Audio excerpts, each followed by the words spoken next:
ओम श्री दुर्गायै नमः। षष्ठोऽध्यायः। धूम्रलोचन वध ध्यानम।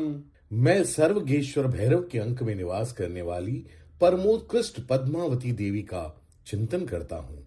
वे नागराज के आसन पर बैठी हैं। नागों के फणों में सुशोभित होने वाली मणियों की विशाल माला से उनकी देहलता उद्भासित हो रही है। सूर्य के समान उनका तेज है। 3 नेत्र उनकी शोभा बढ़ा रहे हैं। वे हाथों में माला, कुंभ, कपाल और कमल लिए हुए हैं तथा उनके मस्तक में अर्धचंद्र का मुकुट सुशोभित है। ऋषि कहते हैं, देवी का यह कथन सुनकर दूत को बड़ा अमर्ष हुआ और उसने दैत्यराज के पास जाकर सब समाचार विस्तार पूर्वक कह सुनाया। दूत के उस वचन को सुनकर दैत्यराज कुपित हो उठा और दैत्य सेनापति धूम्रलोचन से बोला, धूम्रलोचन, तुम शीघ्र अपनी सेना साथ लेकर जाओ और उस दुष्टा के केश पकड़कर घसीटते हुए उसे बलपूर्वक यहाँ ले आओ। उसकी रक्षा करने के लिए यदि कोई दूसरा खड़ा हो तो वह देवता हो, यक्ष हो अथवा गंधर्वी क्यों ना हो, उसे अवश्य मार डालना। ऋषि कहते हैं, शुंभ के इस प्रकार आज्ञा देने पर वह धूम्रलोचन दैत्य 60,000 असुरों की सेना को साथ लेकर वहां से तुरंत चल दिया। वहां पहुंचकर उसने हिमालय पर रहने वाली देवी को देखा और ललकार कर कहा, अरे तू शुंभ निशुंभ के पास चल।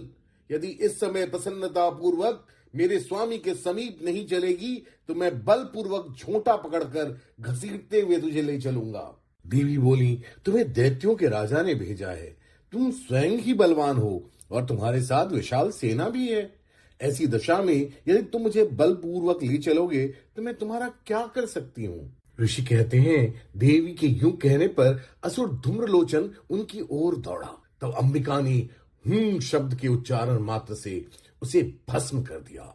फिर तो क्रोध में भरी हुई दैत्यों की विशाल सेना और अंबिका ने एक दूसरे पर तीखे सायकों, शक्तियों, फरसों की वर्षा आरंभ कर दी।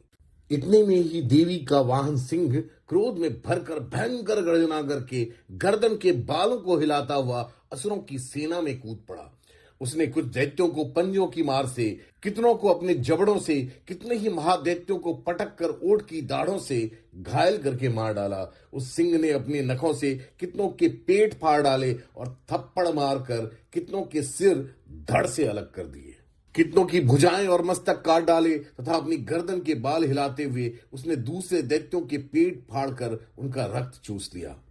अत्यंत क्रोध में भरे हुए देवी के वाहन उस महाबली सिंह ने क्षण भर में ही असुरों की सारी सेना का संहार कर डाला। शुंभ ने जब सुना कि देवी ने धूम्रलोचन असुर को मार डाला तथा उसके सिंह ने सारी सेना का सफाया कर डाला, तब उस दैत्यराज को बड़ा क्रोध हुआ। उसका ओठ कांपने लगा। उसने चंड और मुंड नामक 2 महादैत्यों को आज्ञा दी, हे चंड और हे मुंड, तुम लोग बहुत बड़ी सेना लेकर वहां जाओ। उस देवी के झोटे पकड़कर अथवा उसे बांधकर शीघ्र यहां ले आओ।